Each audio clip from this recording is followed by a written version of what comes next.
जब तक जीऊं मैं आका कोई गम न पास आए, कोई गम न पास आए। दूसरी एक दलील आयत से ये देते हैं, कुरान अजीम पारा नंबर 19 सूरह नमल आयत 16, वरिसा सुलेमान दाऊद, और सुलेमान दाऊद का वारिस हुआ। अल्लाह फरमाता है कि सुलेमान किसके वारिस हुए? दाऊद अलैहिस्सलाम।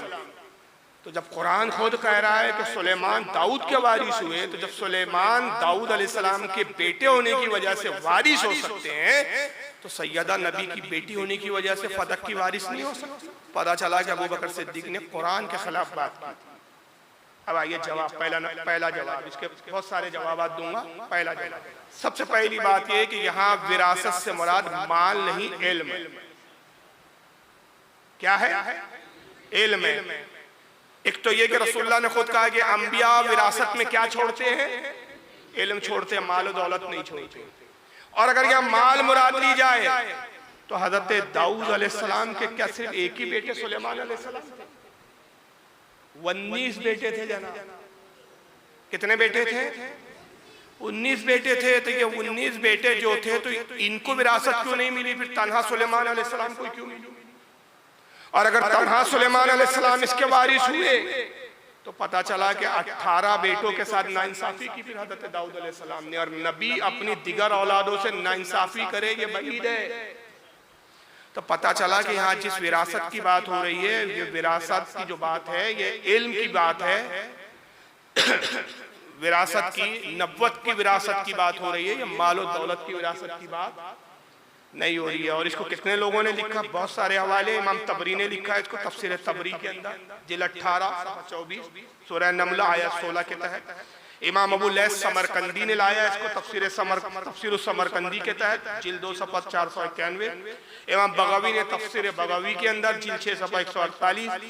हज़रत इमाम कुर्तुबी ने जामिल अहकामिल कुरान, जिल नंबर 16 सफ़ा 112। हज़रत अब्दुल्ला बिन उमर अल बैज़ावी ने तफसीर बैज़ावी, जिल 4 सफ़ा 156। हज़रत इमाम अब्दुल्ला बिन अहमद नसफ़ी ने तफसीर मदारिक तंजील, जिल 2 सफ़ा 595। हज़रत इमाम अली बिन मोहम्मद खाजिन ने तफसीरुल खाजिन, जिल नंबर 3 सफ़ा 339। हाफिज इब्न कसीर ने तफसीरुल कुरान के अंदर, जिल 6 सफ़ा 182 के तहत। और खुद ये मैंने 8 तफासिर के हवाले दिए। अगर इन 8 तफासिर से भी अगर मुतमईन नहीं है अहले तशय्युअ कि नहीं, वो तो सुन्नियों की तफसीरें उन्होंने लिखा कि यहाँ विरासत से मुराद इल्म है, दौलत नहीं, तो अपने घर की खबर लीजिए। मुल्ला बाकर मजलिसी साहब बहारुल अनवार, जिल नंबर 14 सफ़ा 66 पर लिखते हैं कि वह वारिसा सुलेमान और दाऊद वकीला इन्नहु वारिसा इल्महु व नबुव्वा। कहते हैं कि हज़रत सुलेमान दाऊद का वारिस हुआ। इस बारे में यह कहा गया है कि बेशक वो वारिस हुए इल्म और नबुव्वत के। तो मुल्ला बाकर मजलिसी भी इस आयत की तफसीर करते हुए लिख रहे हैं कि हज़रत सुलेमान जो वारिस हुए, किस चीज के वारिस हुए? वो हज़रत दाऊद के इल्म और उनकी नबुव्वत के। और फिर कुरान अजीम की अगर पूरी आयत देखी जाए, आयत का एक टुकड़ा लिया है तशय्युअ, आगे नहीं पढ़ा, क्योंकि आगे का हिस्सा उनके अकीदे के खिलाफ। आगे वजाहत हो रही है कि जो विरासत की बात कर रहा है कुरान अजीम, वो किस किस्म की विरासत है। वही आयत पारा 19 सूरह नमल आयत 16 और 17 खा गए, 16 पढ़ लिया, आधी ले लिया, आधी खा गए, क्योंकि मजहब ही अधूरा है तो बात अधूरी ली जाएगी। आइए पूरी आयत क्या है? वह वारिसा सुलेमान दाऊद वकाला या अय्युहन नासो उल्लिमना मंतिक़त तायरी व ऊतीना मिन कुल्लि शै इन हाज़ा लहुवल फ़ज़्लुल मुबीन व हुशिरा लिसुलैमाना जुनूदुहु मिनल जिन्नि वल इंसि वत्तैरि फ़हुम ला युज़अऊन। और सुलेमान दाऊद का वारिस हुआ। और कहा सुलेमान ने, ऐ लोगो, हमें परिंदों की बोली सिखाई गई। ये क्या है? परिंदों की बोली, इल्म है ये। और हर कोई सीख लेता क्या भाई? ये तो वस्फ है नबियों का, ये मोजज़ा है नबियों का। हमें परिंदों की बोली सिखाई गई और हर चीज में से हमको अता हुआ बेशक यही खुला हुआ फजल है और जमा किए गए सुलेमान के लिए उसके लश्कर जिन्नों और इंसानों और परिंदों से तो सबकी दर्जा बंदी कर दी गई। लश्कर में जिन्नात सुलेमान के ताबे कर दिए गए अलैहिस्सलाम, इंसान आपके ताबे कर दिए गए। ये कौन सा वस्फ है भाई? ये माल और दौलत है कि ये नबूवत का वस्फ है? ये मौजेज़ा है। तो कुरान आगे खुद बता रहा है कि जो सुलेमान दाऊद के वारिस हुए तो किस एतबार से वारिस हुए? परिंदों की बोलियां उनको हमने अता कर दी, हर शय की जबानें उनको सिखा दी, जिन्नों और इंसानों का लश्कर और परिंदों का लश्कर उनके मातहत कर दिया हमने। ये वो इल्म और ये वो वस्फ थे, ये वो खूबियां और वो कमालात थे जो दाऊद से विरासतन हज़रत सुलेमान को अता की, माल और दौलत नहीं। और आइए खुद अहले बैत क्या कहते हैं। याकूब कुलैनी साहब उसूलुल काफी के अंदर, ये उसूलुल काफी आपके सामने, किताबुल हुज्जा, बाब अन्नल अइम्मता वारिसु इल्मन नबिय्या व जमील अंबिया, जिल्द नंबर 161 पर लिखते हैं, अन अब्दुल्लाह इब्न जुंदब अन्नहु कतबा इलैहि रज़ा अलैहिस्सलाम, हजरत अब्दुल्लाह बिन जुंदब, हजरत रजा ने उनकी तरफ इमाम अली रजा, हजरत इमाम अली रजा किसके बेटे? हजरत इमाम मूसा काजिम के। इमाम मूसा काजिम किसके बेटे हैं? हजरत इमाम जाफर सादिक के। और इमाम जाफर सादिक किसके बेटे हैं? इमाम बाकिर के। इमाम बाकिर किसके बेटे हैं? इमाम ज़ैनुल आबिदीन के। इमाम ज़ैनुल आबिदीन किसके बेटे हैं? इमाम हुसैन के। इमाम हुसैन किसके बेटे हैं? मौला कायनात अली मुर्तज़ा सैयदा खातून जन्नत फातिमातुज़ ज़हरा, ये नसब है। हजरत इमाम अली रजा ने खत लिखा किसकी तरफ? अब्दुल्लाह बिन जुंदब की तरफ। और खत में लिखा फ़इन्ना मुहम्मदन काना अमीन अल्लाह फी खल्क़िही फलम्मा क़ुबिदा कुन्ना अहला बैती वरासा। कहते हैं कि बेशक मोहम्मद सल्लल्लाहु तआला अलैहि वसल्लम को अल्लाह ने तमाम मखलूक में अमीन बनाया, तमाम मखलूक में आप अमीन थे अल्लाह की। और जब आपका विसाल हो गया तो हम अहले बैत आपके वारिस हुए। किस चीज के वारिस हुए? मालकिनी आगे कहते फ़क़द अल्लमना व बल्लगना इल्मा मा अलिमना वस्तौदअना इल्महुम व नहानु वरासतु उलिल अज़्म मिनर रसूल, और हमें इल्म दिया गया जिस इल्म को हमारे पास बतौर अमानत रखा गया तो वो इल्म हमने पहुंचा दिया, लिहाजा हम उलुल अज़्म रसूलों के वारिस हैं। किस चीज के वारिस है? इल्म के वारिस है। ये इनके घर की किताबों में लिखा है। यही याकूब कुलैनी साहब एक दूसरी रिवायत लिखते हैं उसूलुल काफी के अंदर, वही किताबुल हुज्जा है, बाब भी वही है, हदीस नंबर जिल्द नंबर 162। अरे मुफज्जल बिन इब्न उमर, मुफज्जल बिन उमर से रिवायत है, काला काला अबू अब्दुल्लाह अलैहिस्सलाम, हज़रत इमाम जाफर सादिक रज़ियल्लाहु ताला से रिवायत है, फरमाते इन्ना सुलैमाना वरिसा दाऊदा, वही कुरान की आयत है। हज़रत सुलेमान हज़रत दाऊद के क्या हुए? वारिस हुए। व इन्ना मुहम्मदन सल्लल्लाहु अलैहि वसल्लम वरिसा सुलैमाना, और मोहम्मद सल्लल्लाहु अलैहि वसल्लम हज़रत सुलेमान के वारिस हुए। व इन्ना वरिसना मुहम्मदा, और हम मोहम्मद सल्लल्लाहु अलैहि वसल्लम के वारिस हुए। तो अब अगर माल विरासत में छोड़ते अंबिया और विरासत माल मुराद है तो हज़रत सुलेमान ने कौन सा माल रसूलुल्लाह के लिए छोड़ा था? रसूलुल्लाह के लिए माल नहीं छोड़ा था, बल्कि कौन सी विरासत मिली रसूलुल्लाह को हज़रत सुलेमान से? नब्वत वाली, कमालात वाली। हज़रत सुलेमान के मातिहत जिन थे, हमारे आका के भी मातिहत जिन्नात, सारी मखलूक हज़रत सुलेमान के मातिहत कर दी गई, आका के भी मातिहत सारी मखलूक। सुलेमान अलैहिस्सलाम तो परिंदों की बोली जानते थे, हमारे आका परिंदों की भी बोली जानते थे, जर्रे जर्रों की बोली जानते थे, कंकरियों और बोली ही नहीं जानते थे, कंकरियों से कलमा पढ़ाना भी जानते थे। और आइए इसका एक चौथा जवाब सुन लीजिए। अगर यहाँ विरासत में अगर ये आयत से इस्तेदलाल करे कि हज़रत सुलेमान अलैहिस्सलाम दाऊद अलैहिस्सलाम के वारिस थे, तो जैसा कि मैंने किया कि हज़रत दाऊद की औलादों में 19 औलादें और थी, तो उनको भी विरासत मिलना चाहिए। तो उसी तरह रसूलुल्लाह की विरासत में भी एक और वारिस तीन थे, कुछ तन्हा सैयदा फातिमा नहीं थी। तो आप सैयदा फातिमा के लिए ही सीने मत पीटिए, इनके लिए भी पीटिए कि इनका भी हक मारा गया। फिर बकौल आपके कौन वारिस थी? हज़रत रसूलुल्लाह के हज़रत सैयदा आयशा फातिमा के साथ 9 अज़वाज मोहतरात। शोहर की विरासत बीवियों को नहीं मिलेंगी क्या भाई? हाँ मिलेगी ना? अरे बोलो हाँ या ना? शोभा है तो चलिए कुरान सुन लीजिए, पारा नंबर 4 सूरह निसा आयत 12, वलहुन्ना रुबउ मिम्मा तरक्तुम इल्लम यकुल लकुम वलद फ़इन कान लकुम वलदुन फलहुन्ना सुमूनु मिम्मा तरक्तुम। अल्लाह फरमाता है तुम्हारे तरके में तुम्हारी औरतों का 1/4 हिस्सा है। शोहरों से कहा जा रहा है कि तुम्हारा जो तरका, जो तुम मर जाओ, जो छोड़ जाओ, तो तुम्हारी बीवियों के लिए कौन सा कितना हिस्सा है, कितना वह हिस्सा है तुम्हारी विरासत में? 1/4। अगर तुम्हें औलाद ना हो, बे औलाद हो तो 1/4 है, और अगर तुम्हारी औलाद हो तो तुम्हारी औरतों का तुम्हारे तरके में 8वां हिस्सा है। तो अज़वाज मोहतरात में से किसी को भी औलाद नहीं थी, तो रसूलुल्लाह की विरासत में कितने फीसद की हिस्सेदार थी अज़वाज मोहतरात? 1/4 हिस्से के। तो अबू बकर सिद्दीक की सगी बेटी आयशा थी, तो हज़रत अबू बकर ने तो अपनी बेटी आयशा को भी हक नहीं दिया। उसी में हज़रत हफ्सा थी, हज़रत फारूक आजम की बेटी, हज़रत फारूक आजम ने अपनी बेटी को नहीं दिया। उसी में हज़रत उम्मे हबीबा थी, हज़रत अबू सुफियान और अबू सुफियान की बेटी अमीरा माविया की बहन, उनको भी हक नहीं मिला। इसी तरह हज़रत अम्र बिन हारिस साहबी रसूल है, उनकी बहन थी हज़रत जुहैरिया रज़ी अल्लाह ताला अन्हा, ये भी उम्महातुल मोमिनीन में थी, इनको भी हिस्सा नहीं मिला। तो 9 अज़वाज मोहतरात में किसी को हिस्सा नहीं मिला। तो भाई साहब सिर्फ आप सैयदा फातिमा के लिए ही सीने पीटेंगे कि इनके लिए भी पीटेंगे? हिस्से तो इनके भी नहीं दिए गए।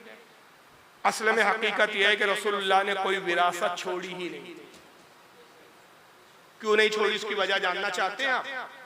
हज़रत उक़बा इब्न हारिस रज़ी अल्लाह ताला अन्हु से रिवायत है, सही बुखारी की रिवायत है। कहते हैं कि रसूलुल्लाह ने एक मरतबा हमें नमाज पढ़ाई और गालिबन असर की नमाज।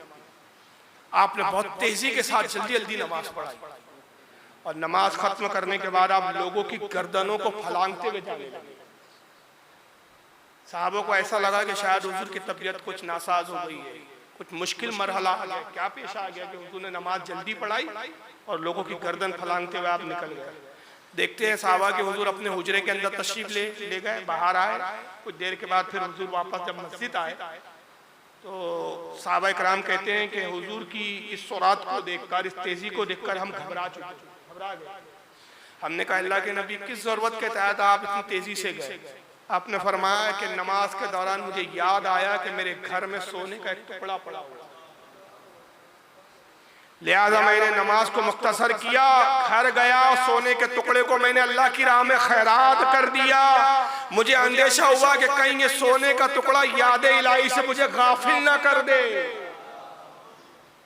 इतना सा माल भी नबी अपने घर में रखना गवारा नहीं कर। ये सही बुखारी की हदीस है, किताबुल अज़ान हदीस नंबर 851। मुस्तद अहमद में भी हदीस आई है, हदीस नंबर 16151। इमाम नसाई सुननुल कुबरा में लाए हदीस नंबर 1290। इमाम तबरानी ने अल-माजुमुल कबीर में लाया हदीस नंबर 979। इमाम बहकी ने लिखा इस हदीस को सुननुल कुबरा हदीस नंबर 3870। इमाम तबरीज़ी ने लाया है मिशकातुल मसाबी मिशकात शरीफ में हदीस नंबर 1883। यहाँ तक के हज़रत अबी उमामा बिन सहल रज़ी अल्लाह ताला अन्हु फरमाते हैं कि हुजूर के विसाल का आखिरी वक्त मर्जुल मौत का वक्त है, सरकार के विसाल को कुछ वक्त बाकी है। उम्मुल मोमिनीन आयशा सिद्दीका से फरमाया कि 6 अशरफिया मेरे हुजरे में रखी हुई, इसको खैरात कर। हज़रत आयशा मसरूफियात की वजह से खैरात करना भूल गई, खर्च करना भूल गई। सरकार बार बार उन अशरफियों के बारे में पूछते थे, यहाँ तक के हुजूर नाराज हुए और कहा कि आयशा उसे आप तक क्यों नहीं खैरात किया? आज करती है रसूलुल्लाह मसरूफियात की वजह से मैं भूल गई थी। फरमाया वह अशरफिया मेरे पास ला। अशरफिया लाई गई, सरकार ने मिस्कीन को बुलाया और उसी को खैरात कर दिया। और खैरात करने के बाद क्या इरशाद फरमाते आका कि अल्लाह के नबी का गुमान है कि वह अल्लाह से इस हाल में मुलाकात करे कि उसके घर में कुछ अशरफिया रखी। ये नबी को गवारा। ये आका की सुन्नत मुबारका थी कि घर में कुछ भी बाकी नहीं रखते थे। तो विरासत को छोड़ी ही नहीं आका सल्लल्लाहु अलैहि वसल्लम ने। इस हदीस को इमाम अहमद ने लिखा, हदीस नंबर 24,733। इब्न साद ने लिखा तबकातुल कुबरा जिल्द 210। इब्न हिब्बान ने लिखा अपनी सही में हदीस नंबर 3213। और आइए अब एक बहुत बड़ा तीर मारा अहले तशय्युअ ने, और ये बहुत बड़ी जानदार दलील है, बहुत बड़ी जानदार दलील है, और इस पर अक्सर आपको इनके मुकर्रिर ये दलील सुनाते हुए मिलेंगे। बल्कि यहाँ तक कि आपको हैरानी होगी कि एक साहब है, मैं नाम ले लेता हूँ, नाम लेने में कोई हिचकिचाहट नहीं है, वो वारसी करके है, क्या नाम है उसका, शब्बीर वारसी, अपने आप को सुन्नी बोलता है, 1 नंबर का राफदी है। याद रखिए, सिर्फ अपने आप को कोई निस्बत लगाने से सुन्नी नहीं बन जाता। कल को कोई शिया आए और अबू बकर की फजीलत सुनाए तो शिया उसको शिया मानेंगे? बिल्कुल नहीं मानेंगे। वो कहेंगे भाई वो शिया हो ही नहीं सकता जो अबू बकर सिद्दीक की फजीलत बयान करे। तो उसी तरह जो अबू बकर और शेखैन की बुराई करे वो सुन्नी हो ही नहीं सकता। वो अपने आप को कमबख्त सुन्नी बोलता है और बातें राफदियों की करता है, राफदियों के बीच बैठ के करता है। उसकी भी तकरीर मैंने सुना तो उसने ये दलील दी कि हुजूर सल्लल्लाहु अलैहि वसल्लम ने सैयदा को विरासत में फदक दे दिया था, वसियत कर दी थी, और उसी पे पूरी दास्तान बनी कि वो तहरीर लिख कर दे दी गई थी और फिर तहरीर फाड़ दी। तो चुनांचे ये उसूलुल काफी, ये याकूब कुलैनी साहब ये रिवायत बयान करते हैं, किताबुल हुज्जा बाब अल फाइल वल अनफाली व तफसीरुल खुम्स जिल्द नंबर 1 सफ़ा 416। और इसी को मुल्ला बाकर मजलिसी ने भी हक़्क़ुल यकीन जिल्द नंबर 1 सफ़ा 216 पर लिखा है। कहते हैं कि कुरान अज़ीम की आयत नाज़िल, कुरान अज़ीम की ये आयत नाज़िल हुई। कुरान अज़ीम में यह आया कि फ़अंज़लल्लाहु अला नबीही व ज़ातिल क़ुर्बा हक़्क़हु, अल्लाह ने अपने नबी पर यह आयत नाज़िल फरमाई कि अल्लाह फरमाता है कि रिश्तेदारों को, क़राबतदारों को उनका हक दीजिए, अपने रिश्तेदारों को, अपने क़राबतदारों को हक दीजिए। यह आयत सूरह बनी इसराइल की आयत नंबर 26। उसके बाद कहते हैं कि रसूलुल्लाह परेशान हुए कि भाई क़राबतदार कौन है, किसको हक दूं? तो जिब्रील से कहा कि जिब्रील ये बताइए कि क़राबतदार कौन है। अल्लाह कह रहा है कि क़राबतदारों को उनका हक दो। तो मैं किसको यह हक दूं, किसको विरासत दूं? तो जिब्रील फिर वही लेकर आए और कहा कि या रसूलल्लाह, अल्लाह फरमाता है फातिमा को आप बुलाइए और दे दीजिए। कुलैनी साहब के अल्फाज हैं, फदआहा रसूलुल्लाह सल्लल्लाहु अलैहि वसल्लम फक़ाल लहा या फातिमा इन्नल्लाह अमरनी अन अदफ़ा इलैका फदका फ़क़ालत क़द क़बिलतु या रसूलल्लाह मिनल्लाहि व मिनका। हुजूर ने फातिमा को बुलाया और कहा कि बेटी फातिमा, अल्लाह ने मुझे हुक्म दिया है कि ये फदक का जो माल है ये मैं तुम्हें दे दूं, फदक तुम्हारे हिस्से में दे दूं, तो ये मैं तुम्हें फदक देता हूं। तो सैयदा फातिमा ने कहा कि या रसूलल्लाह, मैंने इसको कबूल किया, अल्लाह और उसके रसूल ने जो कुछ अता किया मैंने उसको कबूल किया। तो फदक तो रसूल ने दे दिया था, सैयदा ने कबूल कर लिया था। अब जब हुजूर ने दे दिया, सैयदा ने कबूल कर लिया, तो अबू बकर ने गजब कर दिया, हो गई कहानी खत्म। वो हदीस तो गड़ी भी नजर आई इनको, ये पता नहीं कौन सी हदीस है, ये यकीनन गड़ी हुई है, इसलिए कि गढ़ने वाले को अकल नहीं थी। उसने जिस आयत से इस्तेदलाल किया, पहला जवाब सुन लीजिए कि यह आयत सूरह बनी इसराइल की आयत नंबर 26 है, और ये आयत नाजिल हुई मक्का में। कहाँ नाजिल हुई? और फदक 7 हिजरी में तब आया जब हिजरत करके 7वां साल में पहुंचे रसूलुल्लाह। तो जिस वक्त आयत नाजिल हुई उस वक्त तो फदक था ही नहीं, तो हिस्सा कौन सा दे दिया? ये ऐसे है हमारे कुलैनी साहब कि रिवायत गढ़ने से पहले इन्होंने अकल भी नहीं लगाई कि भाई गढ़ तो रहे हैं मगर फंस न जाएगा। तो शिया गढ़ने में इतने माहिर है कि इमाम शाफई रहमतुल्लाह अलैह फरमाते थे कि एक हदीस मदीने से निकलती है तो उंगली भर के होती है, कूफा जाती है जो शियाओं का गढ़ है, वहां घूमती है वो हदीस, और दोबारा जब वापस मदीने आती है तो गजबर की हो जाती है। ये इमाम शाफई फरमाते मसाले लगाते हैं। तो ये सूरत है मक्की, आयत मक्की है, मक्का में नाज़िल हुई। और फदक कब हासिल हुआ? मदीने में 7 हिजरी में। तो पता चला कि ये आयत से जो इस्तेदलाल किया गया ये गलत है। और दूसरा, अगर थोड़े देर के लिए हम मान लें कि चलो भाई ये आयत मक्का में नाजिल नहीं हुई, मदीने में हुई, अब कोई खींचतान के बोले नहीं नहीं पूरी सूरत तो मक्की है, सिर्फ ये खास 26 नंबर की आयत मदनी, चलो मान ले। तो यहाँ भी वही काम किया गया कि पूरी आयत नहीं पढ़ी, टुकड़ा ले लिया गया, जबकि पूरी आयत क्या है, वज़ाती ज़िल क़ुरबा हक़्क़हू वल मिस्कीन व इब्न सबील, और है मेरे महबूब कुराबतदारों को हक दीजिए, मिस्कीन को हक दीजिए और मुसाफिर को हक दीजिए। तो अगर इस आयत की बुनियाद पर हक देने की, विरासत देने का हुक्म आया था, तो इस विरासत में फिर हजरत फातिमा तना हकदार नहीं है, मुसाफिर भी है, मिस्कीन भी है। वही माले फै वाला मसला आ गया। तो यहाँ पर भी मामला जमता नहीं है। और तीसरा जवाब यह है कि 7 हिजरी में फदक, जैसे कि मैंने कहा, कब्जे में आया। थोड़े देर के लिए अगर मान लो, बतौर हुज्जत कह रहा हूं, थोड़े देर के लिए मान लो कि हुजूर सल्लल्लाहु अलैहि वसल्लम ने 7 हिजरी में दिया। हुक्म तो मक्का में आया, लेकिन रसूलुल्लाह ने उस हुक्म पे अमल नहीं किया। और 7 हिजरी में जब फदक आया, 7वीं हिजरी में ही सैयदा फातिमा को दे दिया। तो उसके बाद तकरीबन 3 साढ़े 3 साल फिर वो बाग किसके कब्जे में रहा? फिर उस एतबार से बोलिए भाई, किसके कब्जे में रहा? सैयदा फातिमा के। तो जब सैयदा फातिमा के कब्जे में रहा, तो अबू बकर सिद्दीक से मांगने गई क्यों फिर? वो तो खुद मालिक हो गई। और जब 3 साल तक उनके, 3.5 साल और 3 साल तक उन्हीं के कब्जे में रहा, तो अबू बकर होते कौन है देने वाले? तो कहानी भी वो बनाओ कि जिसमें कुछ दम हो। कहानी बनाना भी एक आर्ट है, और वो इनको आर्ट से भी वाकफियत नहीं है। हकीकत यह है कि रसूलुल्लाह ने न किसी को इस तरह की वसीयत की, न माल दिया। इसलिए कि एक मुस्तलद हदीस हमारे यहाँ आती है, सही मुस्लिम की हदीस है ये, और मैं हवाले आगे देता हूँ। अन आयशा रज़ियल्लाहु तआला अन्हा क़ालत मा तरक रसूलुल्लाह सल्लल्लाहु अलैहि वसल्लम दीनारन वला दिरहमन वला शाअतन वला बईरा वला असा बिशैइन। हज़रत अल्लाह के नबी सल्लल्लाहु अलैहि वसल्लम ने, हज़रत आयशा कहती है कि अपने तरके में, अपनी विरासत में न कोई दिरहम छोड़ा, न दीनार छोड़ा, न कोई बकरी छोड़ी, न कोई ऊँट छोड़ा, न ही किसी चीज के बारे में आपने कोई वसीयत फरमाई। ये उम्मुल मोमिन आयशा सिद्दीका की हदीस है। बकरी तक नहीं छोड़ी आपने विरासत में, ऊँट नहीं छोड़ा, कोई गुलाम नहीं छोड़ा, और ना किसी चीज के बारे में कोई वसीयत फरमाई। और उसको इमाम मुस्लिम लाए हैं किताबुल वसिया, हदीस नंबर 4229। इमाम अबू दाऊद ने भी लिखा है इसको, सुनाने अबू दाऊद किताबुल वसाया, हदीस नंबर 2863। इमाम नसाई ने सुनाने नसाई में हदीस नंबर 3623। सुनाने इब्ने माजा में इमाम इब्ने माजा लाए हदीस नंबर 2695। मुस्नद अहमद में इमाम अहमद इब्ने हम्बल ने लाया हदीस नंबर 24176। इमाम इब्ने अबी शैबा ने अल-मुसन्नफ में लाया हदीस नंबर 31585। इमाम तबरानी ने अल-माजुमुल औसत हदीस नंबर 3876। इमाम बहकी ने सुननुल कुबरा हदीस नंबर 12553, और इमाम बगावी ने शरह सुन्ना हदीस नंबर 3837 पर लाया।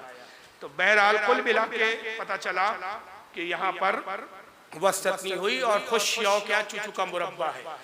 कुलैनी साहब तो कह रहे कि वसीयत कर दी थी, दे दी थी, लेकिन इब्नुल हदीद मुतज़ली शरह नहजुल बलागा जिल्द 4 सफ़ा 69 के ऊपर लिखते हुए जनाब कि अबू बकर सिद्दीक हज़रत सैयदा फातिमा की खिदमत में तशरीफ ले गए, और ले जाने के बाद हज़रत फातिमा ने उनसे फदक के बारे में गुफ्तगू की।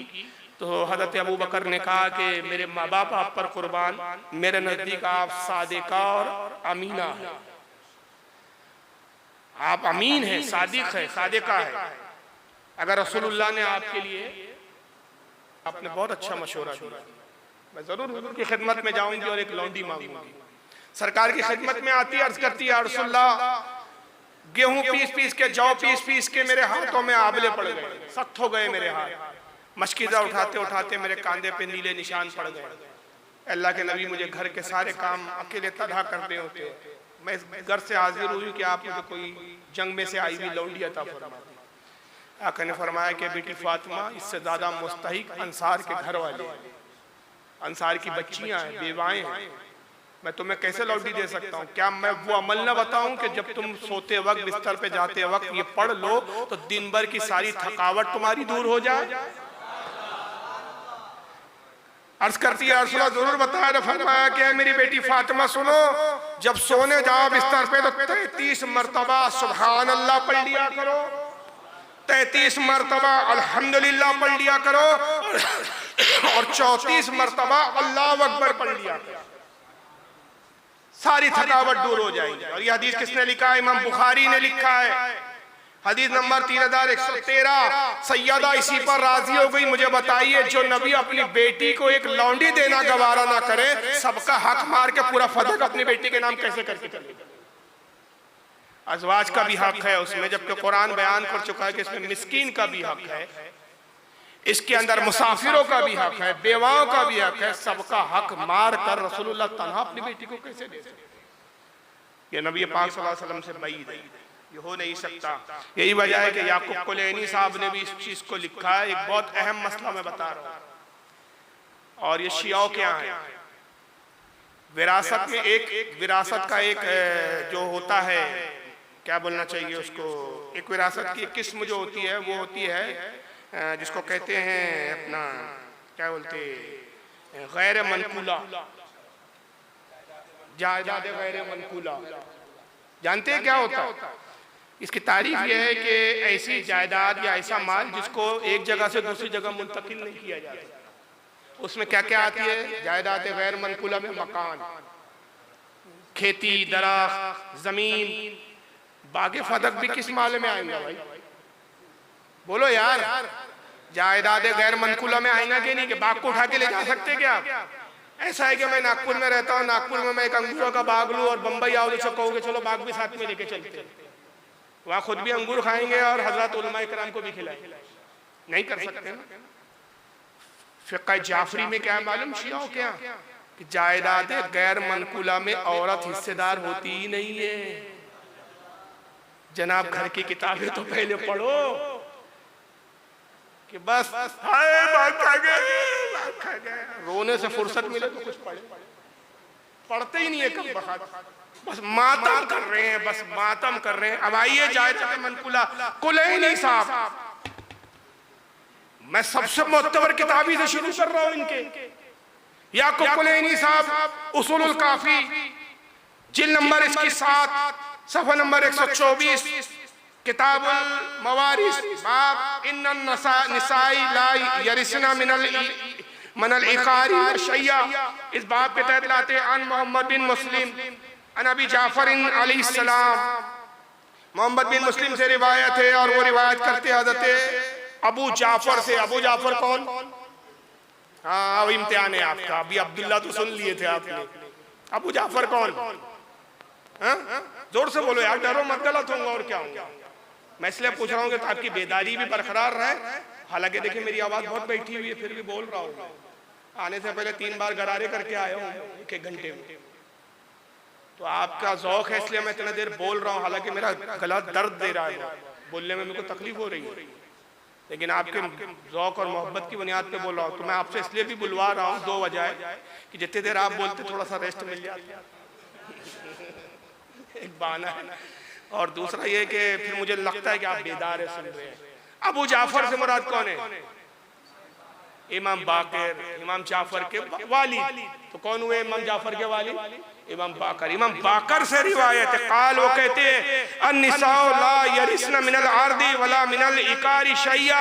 हज़रत इमाम बाकर रज़ियल्लाहु ताला अन्हु ने फरमाया कि औरतों को जमीन और गैर मनकुला माले विरासत से कुछ नहीं मिलेगा। ये फैसला अबू बकर का नहीं है, ये इमाम बाकर का है। तो ऐसा करो कि मातब इमाम बाकर के नाम से भी थोड़ा रो लिया कि हाय ये क्या फैसला सुना के चले गए आप कि औरत को गैर मनकुला जायदाद में से कुछ ना मिलेगा। तो इस चक्कर में तो बागे फदक हाथ से निकल जाएगा हमारे, फिर हम सुन्नियों को कैसे गालियां बकेंगे। और यही नहीं, ये तो उसूलुल काफी से थे। अब आइए मन ला यदुल फकीह, जो इमाम जाफर की तरफ मंसूब है। ये किताब शेख सदूक साहब की 2nd नंबर की किताब है तशय्यो की 381 हिजरी में जिनका इंतकाल हुआ। मन ला यदरुल फकीह किताबुल फराइज बाब नवादिल मवारिस जिल्द नंबर 4 सफ़ा नंबर 774 हदीस नंबर 5750 अन मैसर अन अबी अब्दुल्लाह अलैहिस्सलाम। जनाबे मैसर से रिवायत है और वो रिवायत करते हैं अबी अब्दुल्ला से।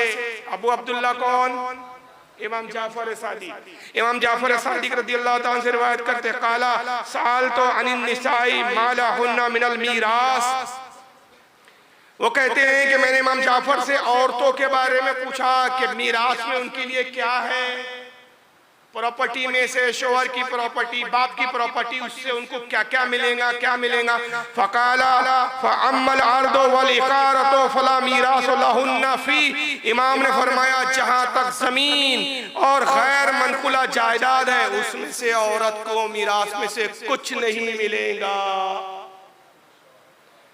ये आपकी दो मुस्तनद किताबें, मेरे पास हवाले बहुत सारे हैं दिखाने के, वो कभी मुनाजरे की नौबत आई तो फिर हम बताएंगे कि अब तुम्हारे घर में क्या लिखा है, लेकिन ये तो तुम्हारे मुस्तनद किताबों से मैंने ये साबित करके बता दिया कि तुम्हारे यहाँ की फिक्र खुद कहती है, फिक्र जाफरिया में है, फिक्र इमाम बाकिर में है कि औरत को गैर मनकुला विरासत में से नहीं मिलेगा। और गैर मनकुला जायदाद क्या होती है?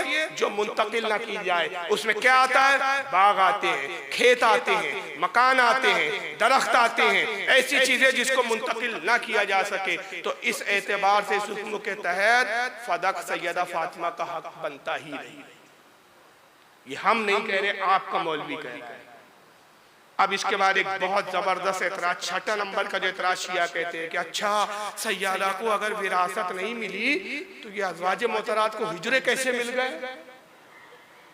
बड़ी दूर की कौड़ी लाई था शियों ने, ये हुजरे कैसे मिल गए? फिर रसूलुल्लाह की विरासत कैसे हुजरे में आ गए? यार तारीख पढ़े होते हो तो इस तरह की बकवासी नहीं करते। सबसे पहली बात कि जब रसूलुल्लाह हिजरत फरमा कर आए तो आपने मस्जिद नबवी के लिए एक जगह को पसंद फरमाया। वो जगह जब पसंद आ गई तो आपने फरमाया जगह किसकी है?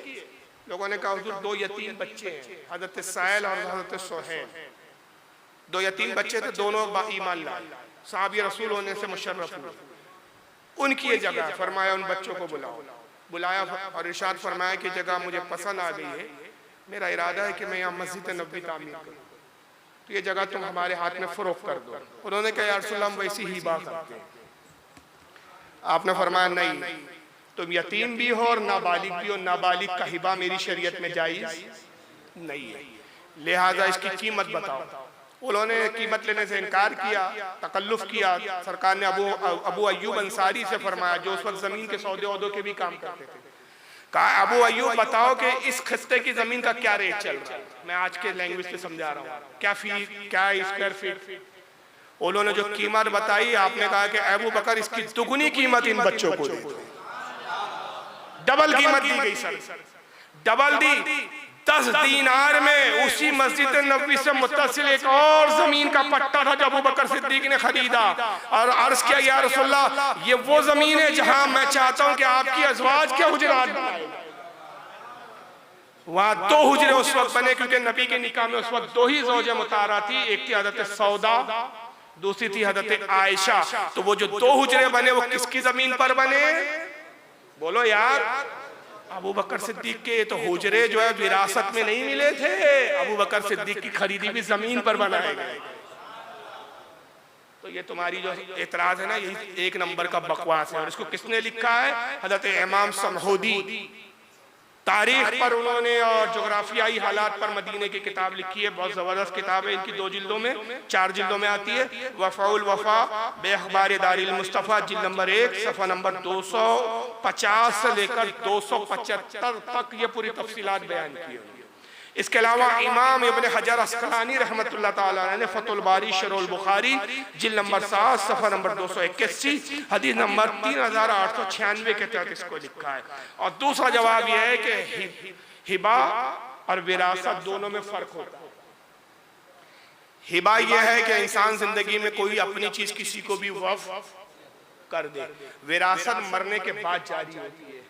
तो जितने अज़वाज मोहतरात के हुजरे थे वो रसूलुल्लाह ने अपनी जिंदगी में अज़वाज को दे दिए थे, तो वो हिबा किए गए थे, विरासत में नहीं मिले थे। और यहाँ हदीस किस बारे में कि अंबिया इंतकाल के बाद विरासत नहीं छोड़ते, वो जो कुछ छोड़ते हैं वो क्या होता है? सदका होता है। तो अज़वाज मोहतरात, दिगर अज़वाज मोहतरात के जो हुजरे बने बाद में, वो सब रसूलुल्लाह ने हिबा फरमाए, ना कि वो विरासत में मिले। तो हिबा और विरासत में बहुत फर्क होता है। यही वजह है कि सरकार ने अपनी जिंदगी में ही वो अज़वाज को दे दिए थे। और दो हुजरे तो खास खुसूसन वो थे जो अबू बकर सिद्दीक ने बतौर तोहफा अपनी बेटी आयशा और हजरत सौदा रज़ियल्लाहु ताला अन्हुमा को दे दिए थे। यही वजह है कि कुरान ने जब अज़वाज मोहतरात के हुजरे का जिक्र किया तो अल्लाह ने क्या अल्फाज इस्तेमाल फरमाए। पारा नंबर 22 सूरह अहज़ाब आयत 33, वकरना फी बुयूतिकुन्ना, अल्लाह फरमाता है ऐ नबी की बीवियों अपने घरों में ठहरी रहो। कहाँ ठहरी रहो? नबी के घर में ठहरी रहो नहीं कहा, अपने घरों में, यानी ये हुजरे तुम्हारे अपने हैं, अपने घर में ठहरी रहो। तो इस कुरान की आयत से भी पता चला कि वो अज़वाज के ज़ाती हुजरे थे, ना कि विरासत में मिले थे। और दूसरी तायीद ये होती है कि हज़रत उस्मान गनी को एक मरतबा अज़वाज मोहतरात ने तैयार किया इस बात के लिए कि अबू बकर के पास जाएं और रसूलुल्लाह की विरासत में हमारा हिस्सा तलब करें।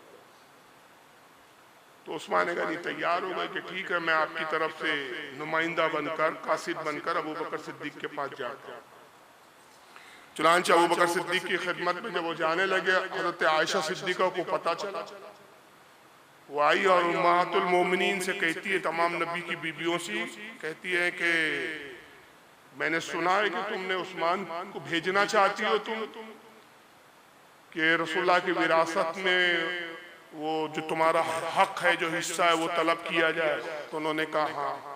कहा क्या तुम नहीं जानती कि अल्लाह के नबी ने फरमाया कि हम अंबिया विरासत में माल नहीं छोड़ते, जो छोड़ते हैं वो उम्मत के लिए सदका होता है। जब ये याद दिलाया तो रावी हदीस कहते हैं, जिसके नाम रावी हज़रत उर्वा इब्न ज़ुबैर है, वो फरमाते हैं कि फिर तमाम अज़वाज मोहतरात इससे बाज आ गई।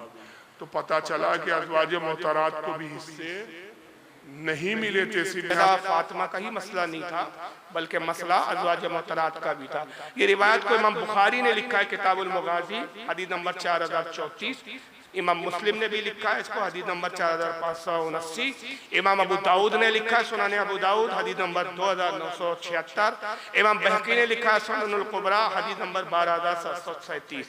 अब ये 7वां इतराज है, उसके बाद एक आखिरी इतराज फिर खत्म कर दूंगा मैं। कहते हैं कि भाई जब अबू बकर सिद्दीक ने माल नहीं दिया, फदक नहीं दिया, तो सैयदा नाराज, और इसको बहुत घोटा जाता है। और इस ताल्लुक से दो हदीसें पेश की जाती है। पहली तो ये कहते हैं कि खुद बुखारी के अल्फाज है, मुस्लिम में भी अल्फाज आए और भी दिगर किताबों में आए, फ़ग़दबत फ़ातिमतो व हजरत अबा बकरिन फलम तज़ल मुहाजिरतहु हत्ता तुवफ़ियत व अशर बाद रसूलुल्लाह सल्लल्लाहु अलैहि वसल्लम सित्तता अशहुर। कहते हैं कि सैयदा फातिमा नाराज हो गई जब हज़रत अबू बकर ने फदक देने से इनकार किया, यहाँ तक कि अबू बकर सिद्दीक से मुलाकात को तर्क कर दिया और फिर उनसे कभी नहीं मिली, और यहाँ तक कि उनका विसाल हो गया। और वो हुजूर के विसाल के बाद जो है 6 माह तक जिंदा। ये अल्फाज है बुखारी के। इमाम बुखारी किताब फरीजुल खुम्स हदीस नंबर 3093 पे लाए। इमाम मुस्लिम ने इसको किताबुल जिहाद में लाया हदीस नंबर 4580। इमाम बहकी ने सुननुल कुबरा जिल्द नंबर 6 सफ़ा 490 हदीस नंबर 12732 पे लाया। तो पता चला कि हज़रत फातिमा नाराज हो गई। और फिर एक हदीस भी इस पे सुना देते हैं कि हज़रत मिसवर बिन मखरमा रदियल्लाहु ताला अन्हु से रिवायत है, अन्ना रसूलुल्लाह सल्लल्लाहु अलैहि वसल्लम, अल्लाह के रसूल सल्लल्लाहु अलैहि वसल्लम ने इरशाद फरमाया, काला फातिमा बदातुम मिन्नी फमन अक़दबा अक़दबानी, फातिमा मेरे जिस्म का हिस्सा है, जिसने उसे गज़बनाक किया, जिसने उसे गुस्सा दिलाया, उसने मुझे गज़बनाक किया, मुझे गुस्सा दिलाया। ये भी बुखारी और मुस्लिम की हदीस है। इब्न अबी शैबा ने भी इसको लिखा, इमाम तबरानी ने भी अल-माजुम कबीर में लाया। तो कहते हैं कि साहब ये सैयदा फातिमा नाराज हो गई और हुजूर ने कहा कि जो फातिमा को नाराज करे उसने मुझे नाराज। और एक रिवायत में ये भी अल्फाज आए कि जिसने मुझे नाराज किया उसने रब को नाराज। तो कहते हैं कि अबू बकर की तो आखिरत तबाह हो गई साहब। फातिमा को नाराज कर दिया। और फिर तुम्हारे यहाँ बुखारी के अंदर भी मौजूद है कि वो गजबनाक रही, गुस्से में रही, नाराज रही, बात करना तर्क कर दिया अबू बकर सिद्दीक से। तो भाई इसके जवाब सुन लीजिए। पहला जवाब, ये रिवायत सियाह सित्ता में, जो हदीस की 6 मुस्तनद किताबें हमारी, उसमें बुखारी में है, मुस्लिम में, अबू दाऊद में और तिरमिजी में, और ये सारी सियाह सित्ता में ये रिवायत कुल 14 जगह है, 14 मकामात पे रिवायत है, जिसमें ये फ़ग़ज़बत के लफ्ज़ आए कि वो गज़बनाक हुई, नाराज हुई। लेकिन आप अगर गौर करेंगे, तहकीक करेंगे, तो आपको दिखेगा कि 14 जगह में सिर्फ 4 जगह नाराजगी के अल्फाज आए रिवायत में, 10 जगह नहीं। 14 रिवायतों में कितनी जगह आए हैं नाराजगी के? 4, और 10 जगह इसका जिक्र नहीं। और फिर कमाल ये है कि जो 4 जगह नाराजगी के अल्फाज आए हैं, इसमें सैयदा के जुमले नहीं है, बल्कि इसके जो एक रावी है हज़रत इब्न शुआब ज़ुहरी, ये उनके अपने जुमले। तो मुहद्दिसीन कहते हैं कि ये ज़ुहरी का ख्याल है कि फातिमा नाराज हो गई। हज़रत फातिमा के कोई अल्फाज ऐसे मनकूल ही नहीं कि जिसमें सैयदा ने कहा हो कि मैं अबू बकर से नाराज हूं। तो रावी का गुमान हमारे लिए कोई हुज्जा नहीं।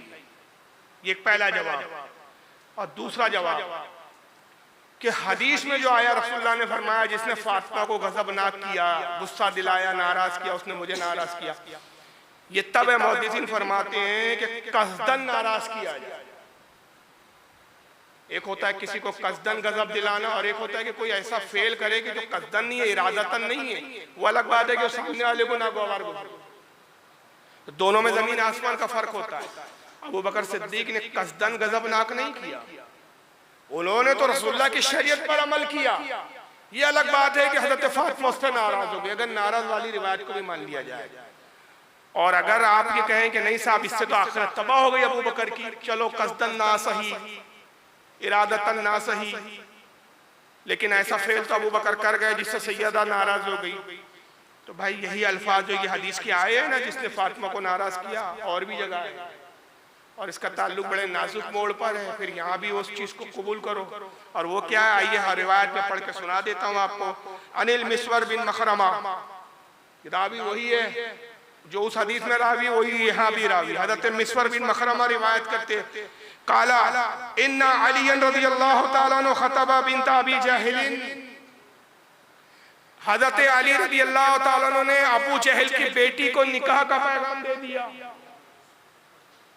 अबू जहल की बेटी बड़ी हसीन और जमील थी, तो अली मौला अली ने अबू बकर सिद्दीक, क्या नाम है, अबू जहल की बेटी को निकाह का पैगाम दिया।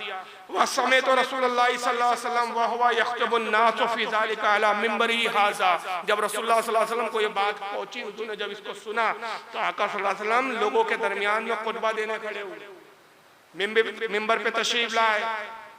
फ़क़ाल, और कहा, रावी कहता है कि इसी मिंबर पर आया, फिर फरमाया इन्ना फातिमता बग़दतुन मिन्नी, फातिमा मेरे जिस्म का हिस्सा है। व इन्नी अकरहु अन यसुआहा, और जिसने मेरी बेटी को तकलीफ पहुंचाई, वल्लाही ला, जिसने, मैं पसंद नहीं करता, सॉरी तर्जुमा है कि मैं पसंद नहीं करता कोई शख्स मेरी बेटी को तकलीफ पहुंचाए। वल्लाही ला तजतमिउ बिन्तु रसूलुल्लाह सल्लल्लाहु अलैहि वसल्लम बिन्तु उदुविल्लाहि इंदा रजुलिन वाहिद, अल्लाह की कसम, रसूलुल्लाह की बेटी और अल्लाह के दुश्मन की बेटी एक जगह निकाह में जमा नहीं हो सकती। ये तेवर बता रहे रसूलुल्लाह के, सरकार खुद कितने नाराज हैं। तो भाई जो हुक्म अबू बकर पे लगाना है, जुरत करके मौला अली पे लगा के दिखाओ, क्योंकि यहाँ तो अब डायरेक्ट अली से ही मुखातिब है रसूलुल्लाह। यहाँ तो मामला मौला अली का ही है। और ये रिवायत कितने लोगों ने लिखी हमारे यहाँ, एक दो जगह नहीं है, मुस्तनद रिवायत है जिसका कोई इनकार नहीं कर सकता। सही बुखारी, किताब फ़ज़ाइल अस्हाबिन नबी सल्लल्लाहु अलैहि वसल्लम, हदीस नंबर 3729, सही मुस्लिम हदीस नंबर 6310, सुनन अबू दाऊद हदीस नंबर 2069, इमाम तिरमिज़ी लाए हैं जामे तिरमिज़ी हदीस नंबर 3869, इमाम इब्न माजा अपनी सुनन में लाए हैं हदीस नंबर 1999, इमाम अहमद इब्न हम्बल ने मुस्तद में लिखा हदीस नंबर 18912। इमाम इब्न अबी शैबा ने अल मुसन्नफ में लिखा हदीस नंबर 32940। इमाम इब्न हिब्बान ने लिखा अपनी सही में हदीस नंबर 6956। इमाम अबू याला ने मुस्नद अबी याला में लाया हदीस नंबर 7181। इमाम तावी ने शरह मुश्किलुल आसार हदीस नंबर 4986। इमाम तबरानी ने अल माजुमुल कबीर हदीस नंबर 21। इमाम हाकिम ने अल मुस्तदरक हदीस नंबर 4750। इमाम बहकी ने असननुल कुबरा जिल्द 502 हदीस नंबर 14800। कुल 13 हवाले मैंने यहाँ पेश किए। अली ने अबू जहल की बेटी को पैगाम दिया, सैयदा भी नाराज हुई, रसूलुल्लाह भी नाराज हुए और नाराज इतने हुए कि मिंबर पर आए, फरमाया कि जिसने मेरी बेटी को गजब दिलाया उसने मुझे दिलाया। मैं पसंद नहीं करता कि कोई मेरी बेटी को तकलीफ पहुंचाए। अल्लाह के नबी की बेटी और दुश्मन खुदा की बेटी एक जगह निकाह में जमा हो नहीं सकती। मौला अली ने माफी मांगी, इरादा तर्क कर दिया। और ये मैं नहीं कहता, आइए याकूब कुलैनी साहब और बाकर मजलिसी साहब ये खुद इस वाक़े को लिख रहे हैं। ऐसा नहीं है कि सुन्नियों ने गढ़ दिया, शियाओं के भी ये वाक़या। चुनांचे मुल्ला बाकर मजलिसी जिलाउल उलूम जिल्द नंबर 1 सफ़ा 213 पे लिखते हैं कि हज़रत जाफर तैयार ने, अब ये दूसरे अंदाज में लिखा है एक वाक़या, जाफर तैयार ने कनीज खरीदी और मौला अली को हिबा कर दी। मौला अली को एक कनीज, हज़रत जाफर तैयार जो मौला अली के भाई थे, एक कनीज को हिबा कर दिया। एक रोज सैयदा कमरे में दाखिल होती है, देखा कि अली अपना सर कनीज के दामन में रखे हुए आराम कर रहे। कनीज ले बैठी हुई है और उसके जानू पर मौला अली का सर है और मौला अली आराम कर रहे। सैयदा गुस्से में आ गई। जैसे ये मंजर देखा बर्दाश्त नहीं हुआ। औरत की फितरत होती है कि अपने शोहर को किसी और गैर औरत के साथ देखना पसंद नहीं करती। पूछा क्या आपने इस कनीज के साथ कोई ताल्लुक कायम किया है? मैं बाकर मजलिसी के जुमले पढ़ रहा हूं। अली ने जवाब दिया, अल्लाह की कसम नहीं। सैयदा ने सर पर चादर ओढ़ी और नबी के घर निकल पड़ी। जिब्रील आए, सैयदा अली की हजरत सैयदा की अली की शिकायत और कहा कि सैयदा अली की शिकायत लेकर आ रही है, आप अली के हक में कोई शिकायत कबूल ना कीजिए। जिब्रील ने पहले ही आके रसूलुल्लाह को बता दिया। जब सैयदा पहुंची तो रसूलुल्लाह ने कहा कि ऐ फातिमा, क्या तुम अली की शिकायत लेकर आई हो? अर्ज किया, हाँ या रसूलुल्लाह। कहा घर जाओ और अली को राजी करो और कहो मैं आपसे राजी हूँ। हजरत सैयदा आती है, मौला अली से वही जुमले कहती है कि मैं आपसे राजी हो गई और मैं आपसे माफ़ी की ख्वास्तगार हूँ। तो हजरत मौला अली ने कहा कि रसूलुल्लाह से इस कनीज की वजह से आप शिकायत करने गई थी, जाओ मैंने इस कनीज को आज़ाद कर। लेकिन भाई साहब सैयदा तो अली से भी बारहा नाराज हुई, तो इसका क्या करेंगे? मैं तो ये समझता हूँ, मेरा इश्क कहता है कि हजरत अबू बकर सिद्दीक ने हदीस सुनाई थी कि सैयदा फातिमा, आपके बाबा की हदीस है कि अंबिया विरासत नहीं छोड़ते। नबी की अपने वालिद की हदीस सुन के सैयदा नाराज कैसे हो सकती? ये हो सकता है कि उस हदीस पे वो बहस करे, गुफ्तगू करे, उसके मफहूम व मतालिब पर बात करे, लेकिन हदीस सुनाने पर कोई नाराज हो जाए, ये कैसे हो सकता है? यार ये तो हम जैसे लोग नहीं करते। और यहाँ तक के अहले सुन्नत की किताबें कहती हैं कि वक्ती तौर पर सैयदा को कुछ देर बुरा लगा, वक्ती तौर पर, मगर बाद में सैयदा राजी हो गई अबू बकर सिद्दीक से। चुनांचे इमाम बहकी रहमतुल्लाह अलैह अस्सुननुल कुबरा जिल्द नंबर 6 सफ़ा 491 हदीस नंबर 12735 पर लाते अनिश शैबी, हज़रत इमाम शैबी रिवायत करते, काला लम्मा मरीदत फातिमा रज़ियल्लाहु ताला, कहते कि हज़रत सैयदा फातिमा बीमार हो, अतहा अबू बकर सिद्दीक रज़ियल्लाहु अन्हु फस्ताज़ना अलैहा, तो अबू बकर सिद्दीक इयादत के लिए आए और इजाजत तलब की। दरवाजे के बाहर से उन्होंने इजाजत तलब की। फ़क़ाला अली रज़ियल्लाहु ताला, हज़रत अली ने सैयदा फातिमा से कहा, या फातिमा हाज़ा अबू बकरिन यस्ताज़िनु अलैका, ये अबू बकर सिद्दीक है जो इजाजत चाहते हैं। फ़क़ाला, हज़रत फातिमा ने फरमाया, अतुहिब्बु अन अज़ाना लहू, ऐ अबुल हसन, ऐ हसन के वालिद, क्या आप पसंद करते हैं कि मैं उन्हें इजाजत दे दूं? काला नाम, मौला अली ने कहा मैं चाहता हूं कि आप इजाजत दे दें अबू बकर को। फ़अज़िनत लहू, हज़रत फ़ातिमा ने इजाजत दी थी, कहा इजाजत है, वो तशरीफ ले आए। फ़दख़ल अलैहा यतरद्दहा, चुनांचे अबू बकर सिद्दीक उन्हें राजी करने के लिए घर में दाखिल हुए। वक़ाला, फिर आपने कहा वल्लाही मा तरक्तु दारा वल माला वल अहला वल अशीरता इल्ला इब्तिगाई मरादतिल्लाहि व मरादति रसूलिही व मरादतिकुम अहलल बैत, कहा कि अल्लाह की कसम ऐ सैयदा, मैंने अपना घर, अपना माल और अपने अहले खाना और अपने खानदान को सिर्फ अल्लाह रसूल की और अहले बैत की रजा के लिए छोड़ा।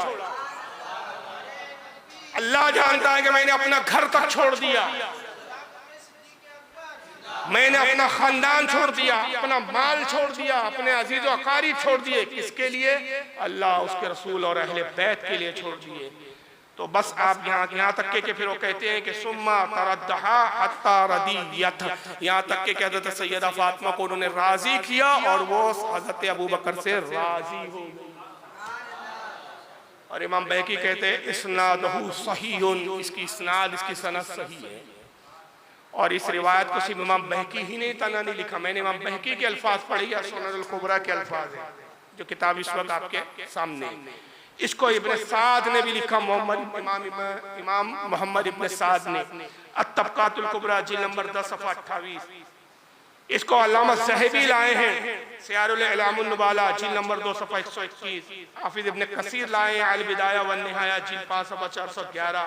हाफिज इब्ने हजर अस्कलानी लाए हैं फतुल बारी शरहुल बुखारी जिल्द नंबर 6 सफ़ा नंबर 243 हदीस नंबर 3093। इमाम बदरुद्दीन आइनी लाए हैं उम्दतुल कारी शरहुल बुखारी जिल्द 15 सफ़ा 28। इमाम बुरहानुद्दीन हलवी सीरतुल हलविया जिल्द 3 सफ़ा 532। हज़रत इमाम स्यूती रहमतुल्लाह अलैह लाए हैं मुस्नद फातिमातुज़ ज़हरा सफ़ा 15 हदीस नंबर 23।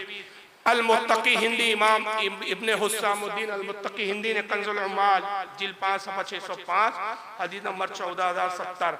और यहाँ तक के कि ये रिवायत अहले सुन्नत में ही नहीं बल्कि शियाओं के आगे। ये पूरे बयान की खासियत यही है, शायद आपको इस तरह का बयान बहुत कम सुनने को मिले कि हर बात की तायीद में मैं सिर्फ अहले सुन्नत की किताबों के हवाले नहीं पेश कर रहा हूँ, बाद में फिर शियाओं के। चुनांचे शियाओं के एक बहुत बड़े आलिम गुजरे कमालुद्दीन मीसम बिन अली इब्ने मीसम बहरानी, 679 हिजरी में जनाब का इंतकाल हुआ है। शरह नहजुल बलागा की शरह लिखी जिल्द 5 सफ़ा 107 मकतूब नंबर 44 पर वो बयान करते हैं, तर्जुमा बयान कर रहा हूँ। कहते हैं कि अबू बकर सिद्दीक ने सैयदा फातिमा से कहा, रसूलुल्लाह सल्लल्लाहु अलैहि वसल्लम फदक में से आपके लिए कुछ रख लिया करते थे, बाकी अल्लाह सुब्हानहू व तआला की राह में तकसीम फरमा दिया करते। अल्लाह की कसम मैं आपके साथ वैसा ही करूंगा जैसा रसूलुल्लाह किया करते थे।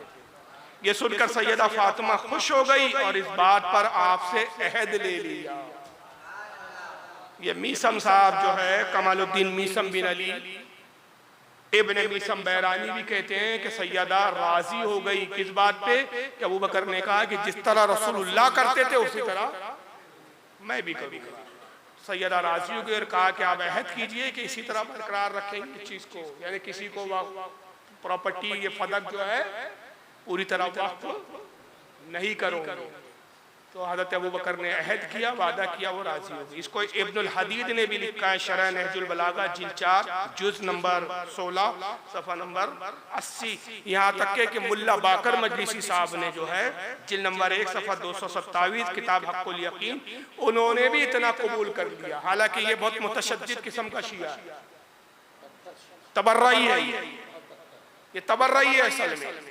लेकिन इसके बावजूद भी इसने इतना तो कबूल कर लिया मुल्ला बकर मजलिसी ने हक़्क़ुल यक़ीन में कहा कि अबू बकर ने ये कहा कि ये फैसला मैंने मुसलमानों की राय से किया।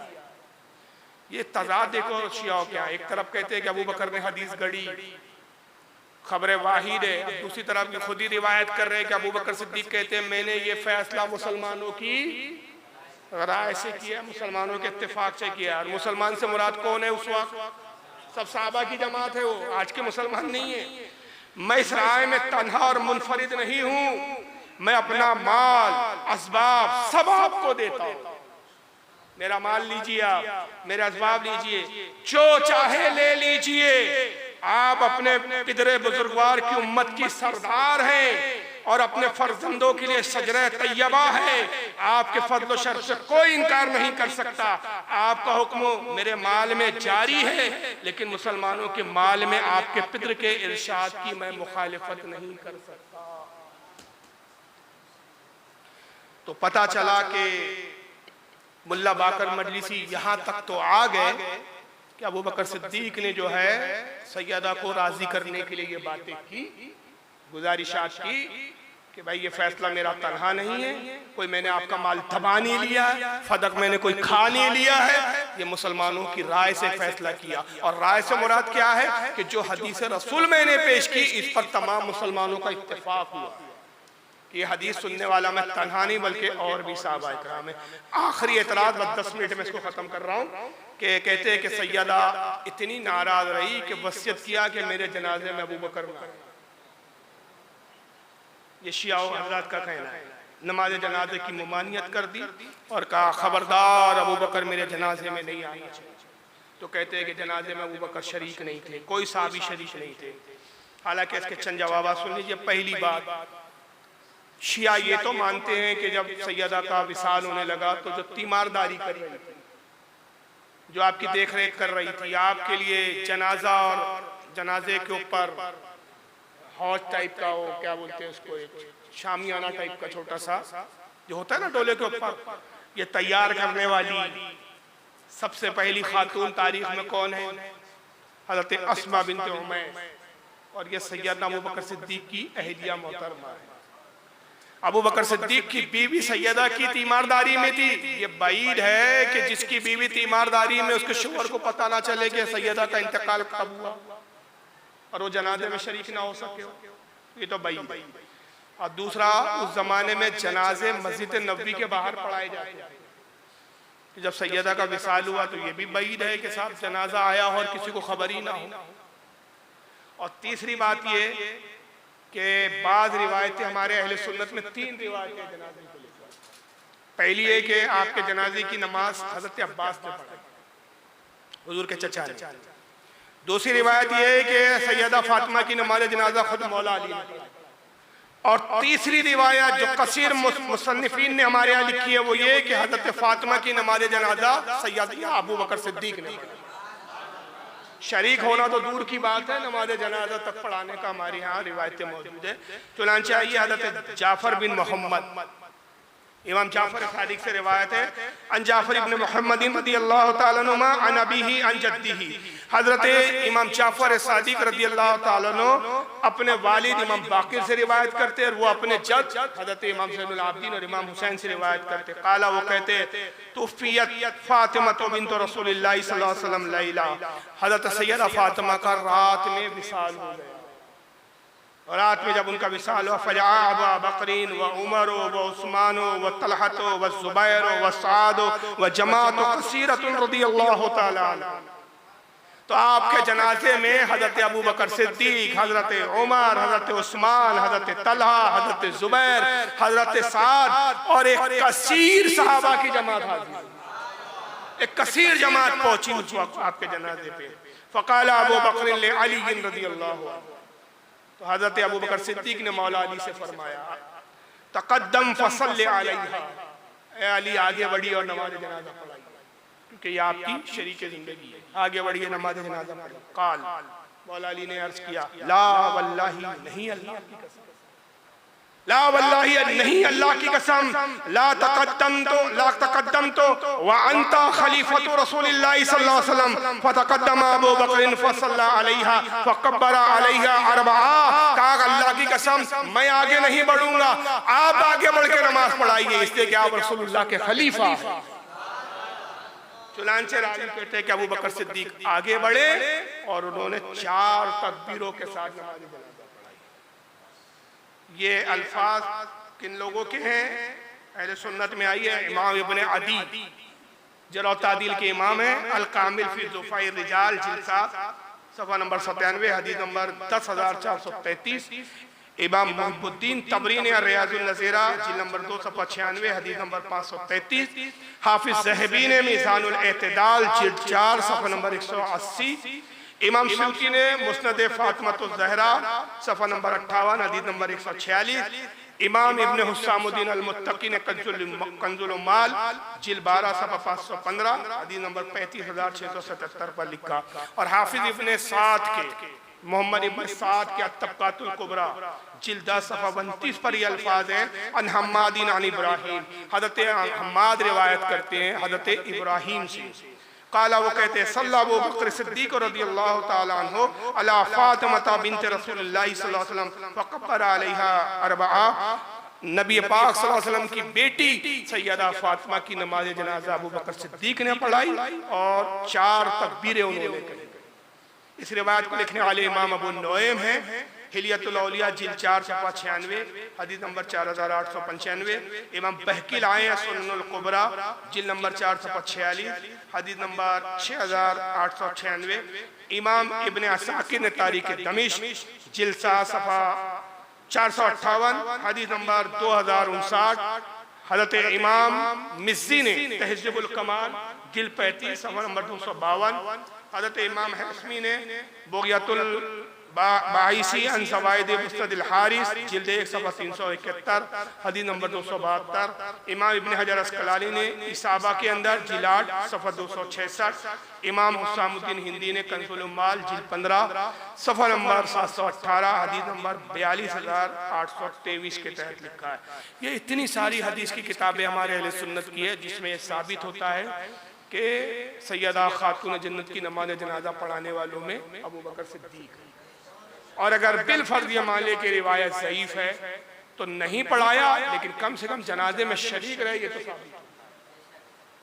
लेकिन मुल्ला बाकर मजलिसी साहब ने अपनी भड़ास निकाली और भड़ास निकालने के लिए उन्होंने जिलाउल उयून अपनी किताब जिल्द नंबर 1 सफ़ा 254 पे लिखा कि सैयदा फातिमा ने जो वसीयत की तो उस पर अली ने ऐसा अमल किया कि सिर्फ 7 लोग थे जनाजे, किसी को खबर नहीं दी गई। लेकिन बेचारा भंग खा के लिख रहा था, तो लिखते लिखते भूल गया कि मैं 7 का दावा कर रहा हूं तो कौन कौन खारिज हो रहे हैं। नाम लिखे जनाब ने जिलाउल उलूम के अंदर, 7 लोग थे सिर्फ सैयदा के जनाजे में। कौन कौन थे, नाम सुनते चलिए। अबू ज़र, सैयद अबू ज़र गिफ़ारी एक, सलमान फारसी, हज़रत मिक़दाद, हज़रत अम्मार, हज़रत हुज़ैफ़ा, अब्दुल्लाह इब्न मसूद और उसमें हज़रत मौला अली और हज़रत अब्बास। कितने हो गए? नहीं, हज़रत कंबर का लिखा है 7 हो गए, मौला अली मिलाकर 7 हो गए, तो कुल 7 लोगों ने पढ़ा। अब अगर 7 ने पढ़ा तो यहाँ एक मसला खड़ा हो गया। चलो अबू बकर से तो एलर्जी थी, उमर से बुग़्ज़ था, उस्मान से नफरत थी, साद इब्न वक्कास गवारा नहीं थे, लेकिन भाई आपके शियाओं में और भी लोग हैं। इमाम हसन कहाँ थे? उसे जनाजे में उनका जिक्र नहीं है, इमाम हुसैन का जिक्र नहीं है, हज़रत अब्दुल्लाह बिन अब्दुल मुत्तलिब का जिक्र नहीं है, हज़रत अब्दुल्लाह इब्न अब्बास नहीं है, हज़रत अकील इब्न अबी तालिब मौला अली के भाई ईमान ला चुके अली इब्न अबी तालिब गायब है, गुलाम कंबर गायब है, कैस बिन साद शिया तुम्हारे सहाबियों में शुमार होता है वो गायब है, अबू अय्यूब अंसारी जिनको तुम शिया सहाबा में शुमार करते गायब, अबू सईद खुदरी गायब है, साहिल इब्न हुनैफ गायब है, हज़रत बिलाल हबशी गायब है, शोएब बिन सिनान रूमी गायब है, बरा इब्न आजिब गायब है, अबू राफे गायब है। ये 14 सहाबा है जिनके बारे में शिया कहते हैं उसूलुल काफी के अंदर कि हुजूर का जैसे इंतकाल हुआ सिर्फ 14 सहाबा थे जो ईमान पर रहे, बाकी सब फिर गए। तो जो बच गए थे ईमान वाले वो भी जनाजे में नहीं थे, तो ये कहां चले गए थे? तो जब आदमी दास्ताने गढ़ता है तो ठोकरे खाता ही है। तो नतीजा ये हुआ कि अबू बकर के बुग़्ज़ में इतने गिर गए कि 7 बताने के चक्कर में 14 का इनकार कर गए, और उसमें इमाम हसन और इमाम हुसैन तक का तस्करा नहीं है। बताइए, वालिदा का विसाल हुआ और शहजादे अपनी माँ के जनाजे में नहीं हुए,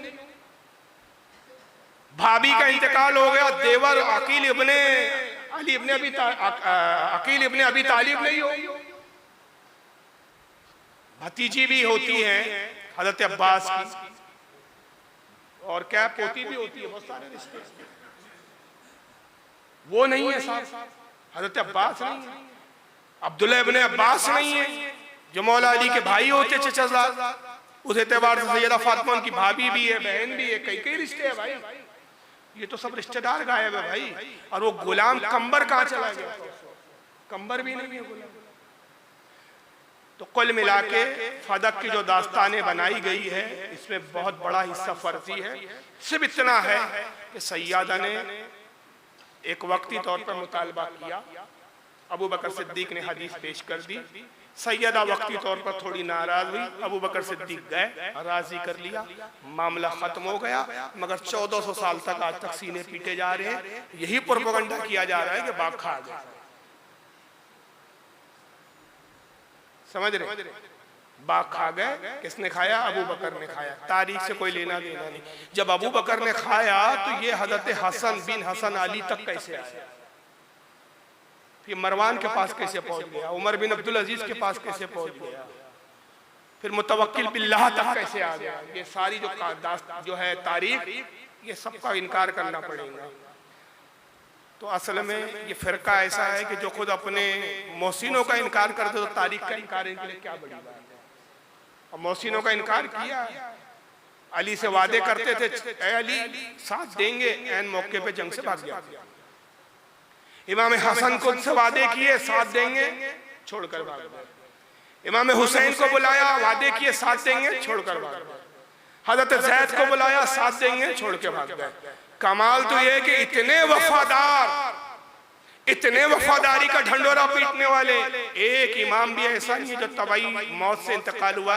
या तो किसी को जहर दिया गया या किसी को शहीद किया गया, और ये सब चाहने वाले हाथ पे हाथ धरे बैठे रहे। अगर तुम वाकई इतने चाहने वाले होते तो कोई जालिम बादशाह किसी इमाम पे तसल्लुत कायम नहीं कर सकता। तो बहरहाल मेरी गुजारिश है कि ऐसी फर्दी दास्तानों से बचिए। मजहब हक अहले सुन्नत व जमात है। अगर ये हक मजहब ना होता तो सादात इस मजहब में ना होते। हमारे यहाँ सादात की कड़ी है। मोइनुद्दीन चिश्ती को देखो, सैयद है, अहले सुन्नत में है। गौसे आजम को देखो, सैयद है, अहले सुन्नत में है। हज़रत निज़ामुद्दीन औलिया को देखो, सैयद है, अहले सुन्नत में है। बंदा नवाज के सुदरास को देखो, सैयद है, अहले सुन्नत में है। मखदूम अशरफ जहांगीर सिमनानी को देखो, सैयद है, अहले सुन्नत में है। यहाँ से वहाँ तक लेकर सब सैयद है। और कमाल ये है कि सब दीन ही दीन है। कोई मोइनुद्दीन है, कोई मोहिउद्दीन है, कोई नसूरुद्दीन है, कोई अलाउद्दीन है, और कोई ताजुद्दीन है। सब दीन ही दीन है।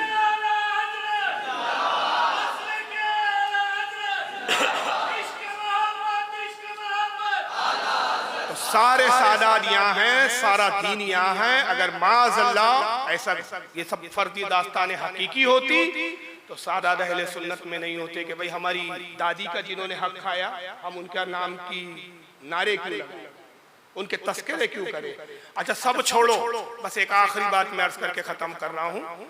बात याद आ रही है, जिसने बाघ खा गया 1400 साल के बाद सीने पीट रहे, गालियां बकरे, मगर अहले बैत ने क्या किया साहब?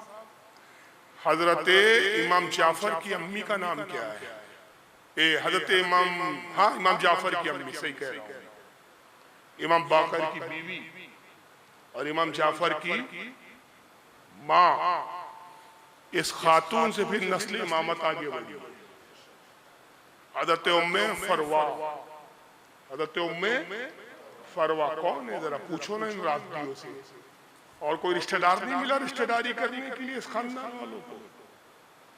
तुम तो आज तक सीने इस बात पे पीट रहे हो कि बाघ खा गए। हजरत इमाम ज़ैनुल आबिदीन ने अपने बेटे का निकाह किया, इमाम बाकिर का निकाह हजरत उम्मे फरवा से। उम्मे फरवा के वालिद का नाम है हजरत कासिम, और कासिम के वालिद का नाम है हजरत मोहम्मद इब्ने अबू बकर। और हजरत उम्मे फरवा की माँ का नाम है हजरत अस्मा। हजरत अस्मा के वालिद का नाम है अब्दुर्रहमान इब्ने अबी। इसलिए मेरे इमाम जाफर ने कहा, अबू बकर ने 2 मरतबा मुझे पैदा किया। मेरी माँ का नसब बाप से भी अबू बकर सिद्दीक से जाके खत्म होता है, माँ से भी माँ की माँ की तरफ से भी अबू बकर सिद्दीक से जाके